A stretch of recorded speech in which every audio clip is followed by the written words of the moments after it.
بسم اللہ الرحمن الرحیم۔ ڈیئر اسٹوڈنٹس، السلام علیکم ورحمۃ اللہ وبرکاتہ۔ اللہ تعالیٰ کی ذات سے امید ہے کہ آپ سب خیریت سے ہوں گے، اور دعا ہے کہ اللہ پاک آپ کو ہر لمحہ ہر پل اپنی حفظ و امان میں رکھے۔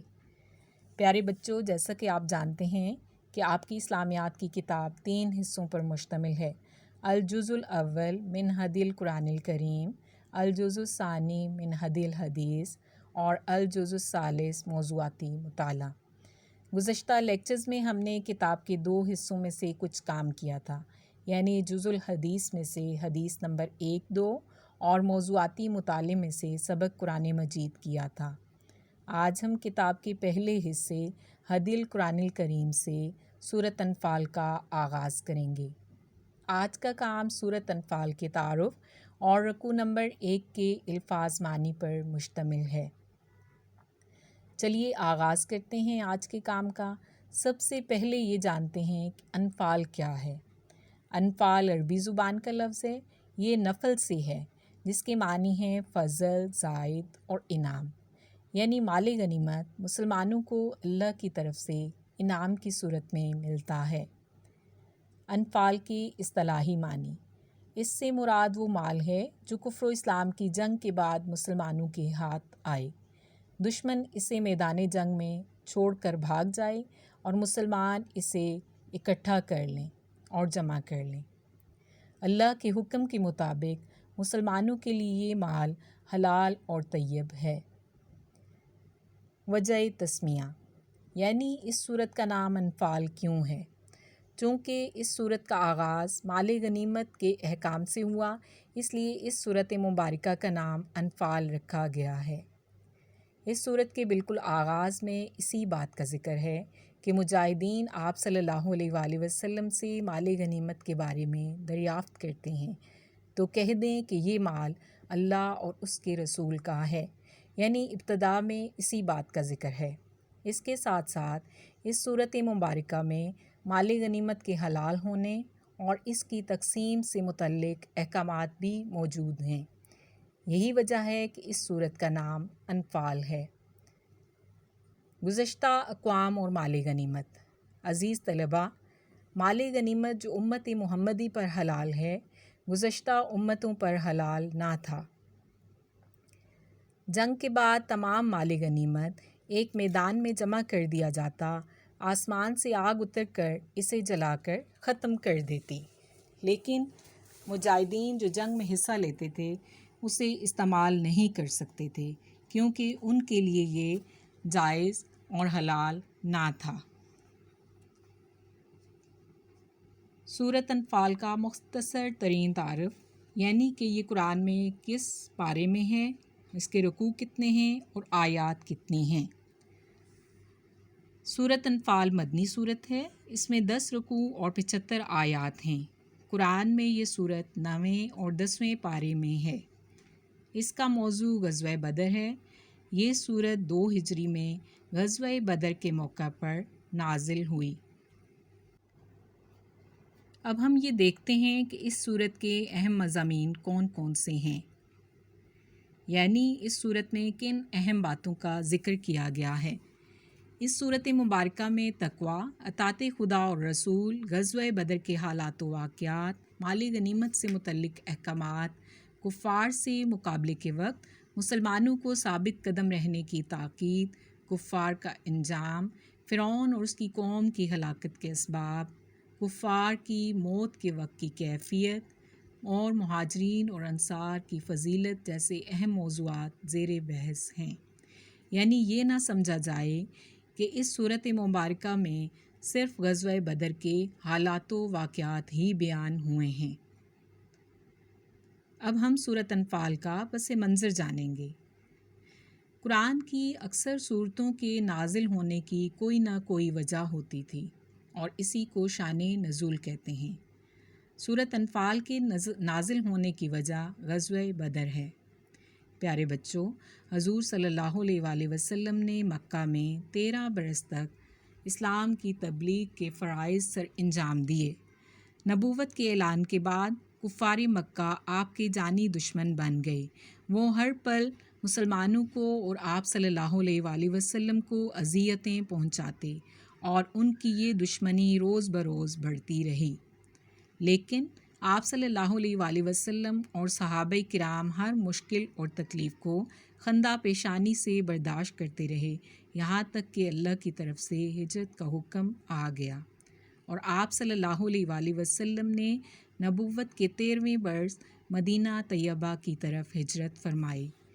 ہجرت کے بعد آپ صلی اللہ علیہ وآلہ وسلم نے مدینہ میں قیام کے دوران مہاجرین اور انصار میں رشتہ مواخات قائم کیا، یعنی انہیں بھائی بھائی بنا دیا۔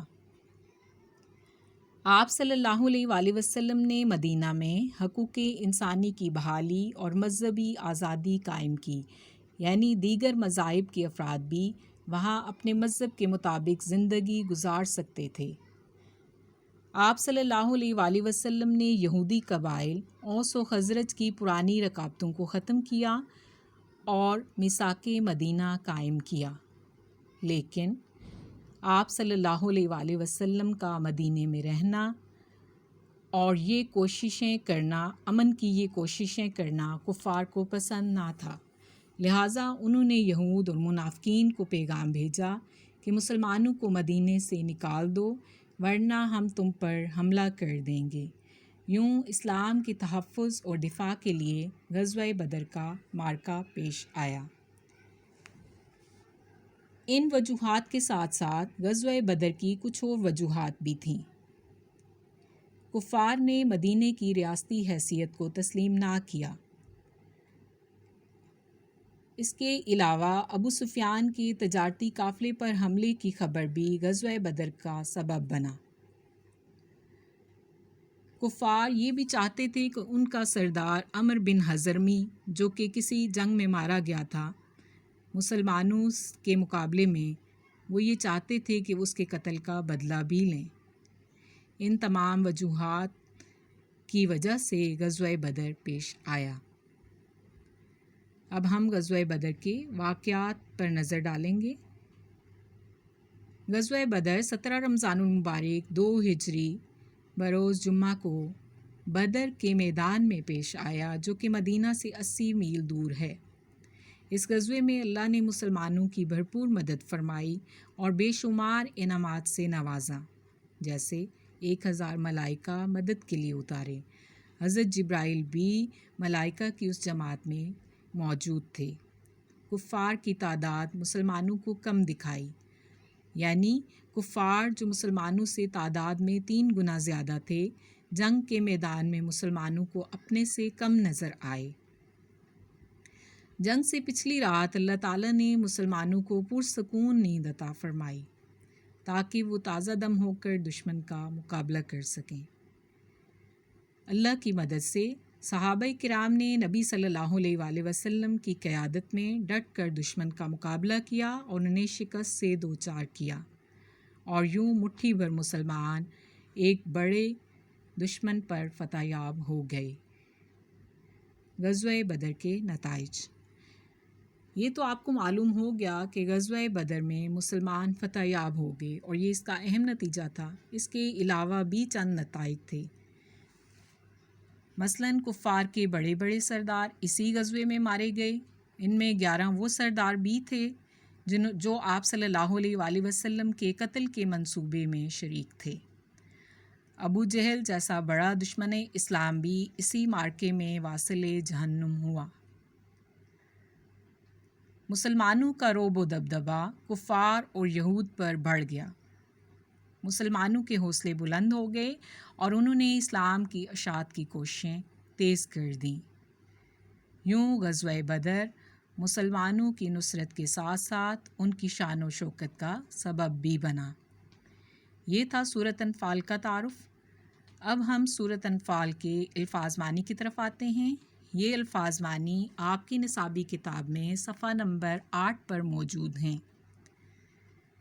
الفاظ معنی یہ ہیں: الانفال مال غنیمت، اصلحوا ذات بینکم، اپنے آپس کے تعلقات درست کرو، وجلت، ڈرتے ہیں یا ڈر جاتے ہیں، کارہون، ناگواری محسوس کرنے والے، یساقون، وہ ہانکے جاتے ہیں، اخدا ایک، دابرا جڑ، تستغیثونا تم فریاد کرتے ہو، مردفین لگاتار آنے والے، غیر ذات شوکتی بغیر کانٹے کے یا بغیر قوت کے۔ آپ نے ان الفاظ وانی کو اچھے طریقے سے یاد کرنا ہے۔ اب آپ اپنی آج کی ڈائری نوٹ کر لیں۔ آج کی ڈائری ہے، نوٹ سے سورۃ انفال کے تعارف کا بغور مطالعہ کریں اور اہم نکات یاد کریں۔ رکوع نمبر 1 کے الفاظ معنی یاد کریں، نیز 5 بار ان کی تحریری مشق کریں۔ پیارے بچوں، ہمارا آج کا کام مکمل ہوا۔ اپنا بہت سا خیال رکھیے گا۔ اللہ حافظ۔